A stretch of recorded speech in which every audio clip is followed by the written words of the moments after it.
So, hi, my name is Fariya Farah, and I'm a PBS NewsHour Classroom summer intern.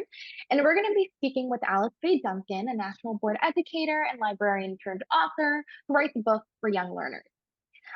We'll be discussing her Juneteenth book, Opal Lee and What It Means to Be Free, which is the story of Black activist Opal Lee and her historic journey to recognize and celebrate freedom for all. So, to begin, for folks who still may not know, what is Juneteenth? Juneteenth is a holiday that we celebrate on June 19th. The name is a conglomeration, a combining of June 19th, thus Juneteenth. It is that holiday in our collective imagination and memory that we celebrate the end of American slavery. Now, it is not the day that American slavery ended, but it is the day that serves as a benchmark of our celebration for American slavery ending. And the reason we celebrated that day is because on June 19th in 1865, 2 years after the signing of the Emancipation Proclamation, General Gordon Granger came to Galveston to announce in Texas that all of the American enslaved were free. He comes to Texas because at that time, Texas is a very big state.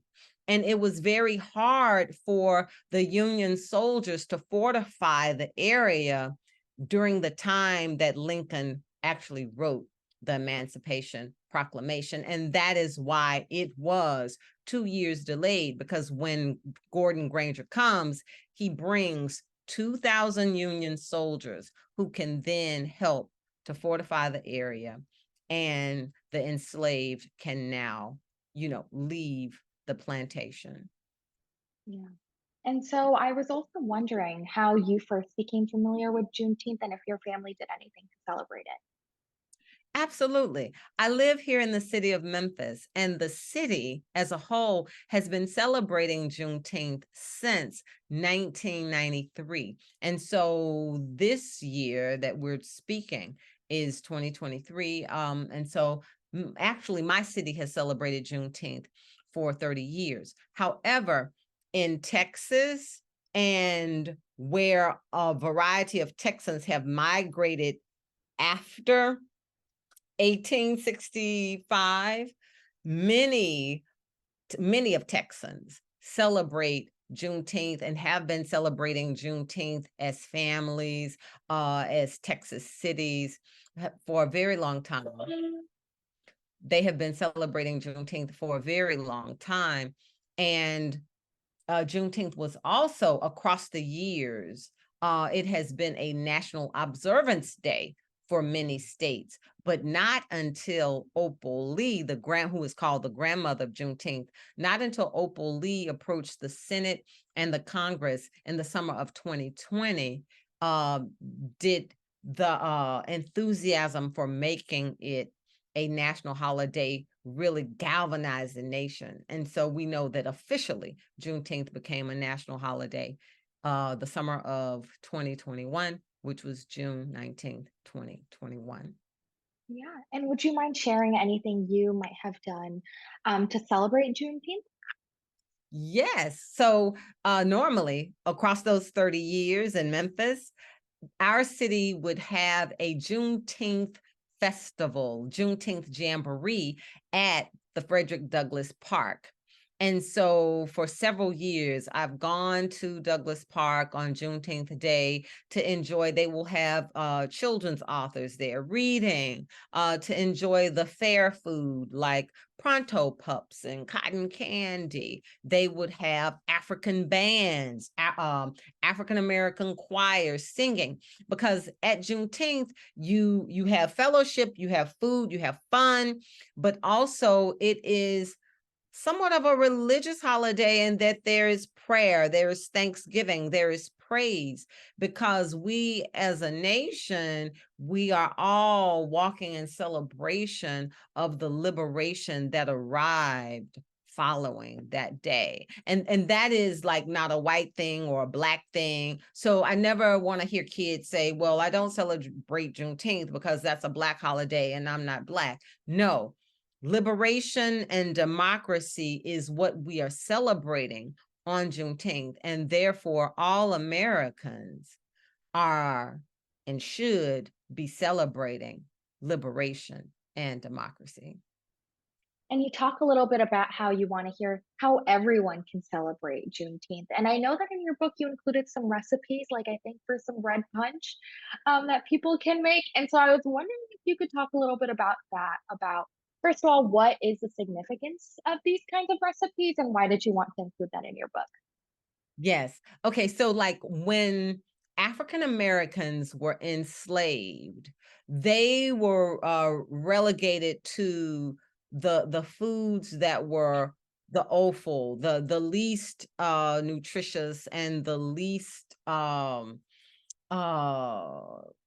tasty foods, I guess, right? And so when Juneteenth comes, they no longer have to be relegated to those cast offs, you know, of the food. And so it's like, what is vibrant? What is what is vibrant, what is delectable, what is beautiful in presentation. And so that would be the vibrancy of the color red. And so at Juneteenth, you have red punch, you have red fruits, strawberries, watermelons, raspberries. And so that's the importance of that. And I would like to say, in terms of a little Texas history, in Waco, Texas, there is a company called the Big Red Bottling Company, and they make a Big Red cream soda. And so Black folks celebrating Juneteenth have been drinking Big Red soda since 1930 during their Juneteenth celebrations. And so it might be fun if you want to like go online, try to find you some Big Red just to see what it's like. But then if you can't do the Big Red soda, you can always make your very own strawberry lemonade. And that recipe, as you said, that recipe is in my book, Opal Lee and What It Means to Be Free. Making me hungry. And I guess to talk a little bit about Opal Lee herself. So Opal Lee's a civic leader and she provided meals and clothing and she helped folks find shelter. And so I was wondering, why do you feel it's important for kids to see people from different backgrounds engaging civically?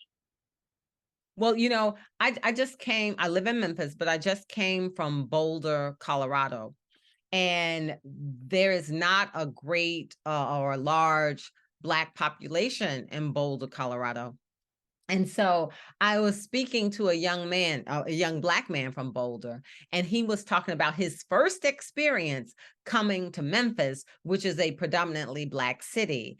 And he said, oh, Miss Alice, he said, when I went to Memphis and I went to a drugstore and I saw a Black pharmacist, he said, I fainted. He's like, he said he had gone to a church service and the church service required the paramedics to come. I think somebody elderly in the church got sick. He said, and when he saw this, like when he saw this troop of Black paramedics come through, he said to himself, he said, if I had seen a Black pharmacist during my childhood in Boulder, if I had seen Black paramedics during my childhood in Boulder, there is no telling the magnitude or the greatness that I would have activated or envisioned for myself. Right.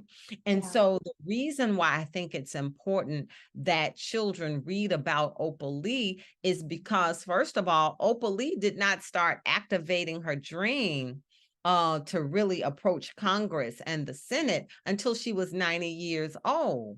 And so I want children to see that it does not matter your age. You can activate your agency. It does not matter your race. It does not matter how much you have in terms of your wealth of your lack of it. You can activate your dreams. What is needed is a desire to do that.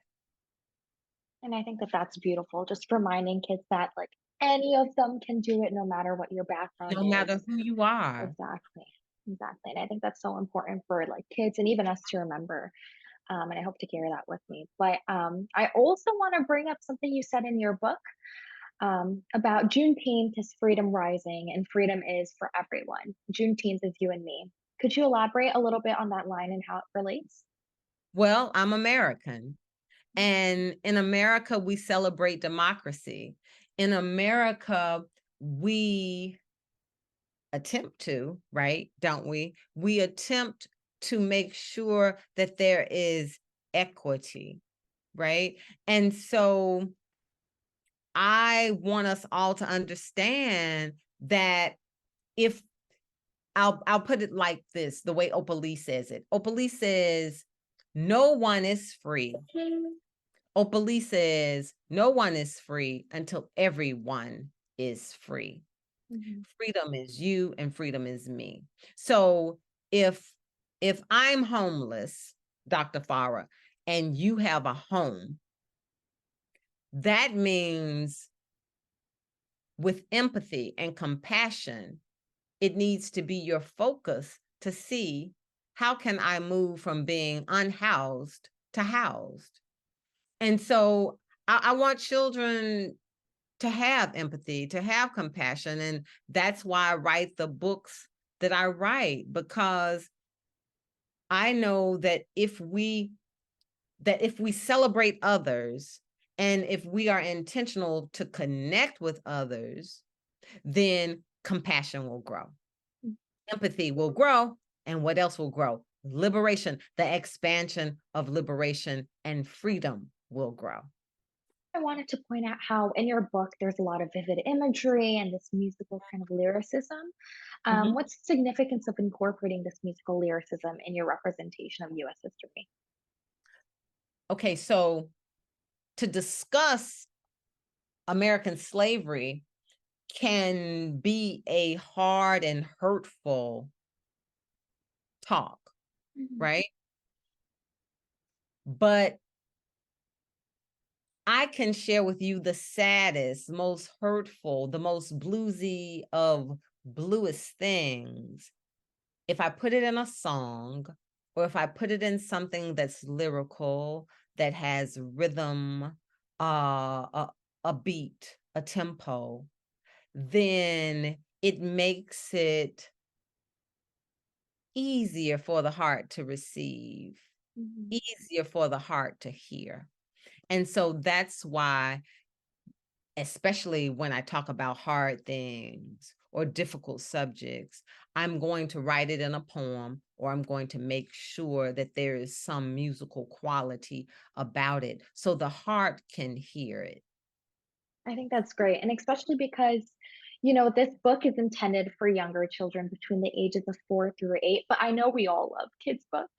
Right. Um, and so how do you think middle or high school students or teachers could use your book to learn about Opal Lee and Juneteenth?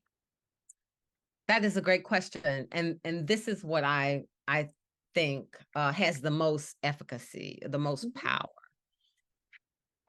If you are an older child and you look around your community and you know that there are children who need to be tutored, you know that there are children who need to be read to. If I'm in high school, I know that to get into that college, I've got to show I had volunteer work. I've got to show that I worked in my community doing something compassionate and helpful. And so I say, high school kids, middle school kids, take my book and read it to younger children. Read it at a nursery school. Read it at a pre-K daycare summer camp. That is one way. And then also, if you are a grandparent or a godparent, or a parent volunteer, because I do have that recipe in there, it is a good thing for bonding and building relationships, because you and kids can then make something. You can make that punch together, right? And you can share it together, and you can plan your Juneteenth feast and holiday together, and you can make a Juneteenth musical playlist together. And so I think that the book, it inspires intergenerational interaction. Mhm. Yeah, and I think that that's really great, just how there's so many different opportunities, like the ones you mentioned of how like students, whether they're like middle school, high school, elementary, even older adults can just kind of give back, right? And just be connected to other people. And your Yeah. book just really facilitates a lot of those conversations and connections. And also, I just wanted to give you a chance. Is there anything else you'd love to share with the world? Like any other message that you'd want to add? Yes. I would encourage My name is Alice Faye Duncan. My website is Alice Faye Duncan, Faye with an E. And I would encourage teachers and parents to visit my website to see a variety of other books that I have written about. I've written about Dr. King and his assassination in Memphis. I've written about a book, specifically a biography of Mrs. King, showing how she herself was an activist and a leader before she even married Dr. King. And then you mentioned music.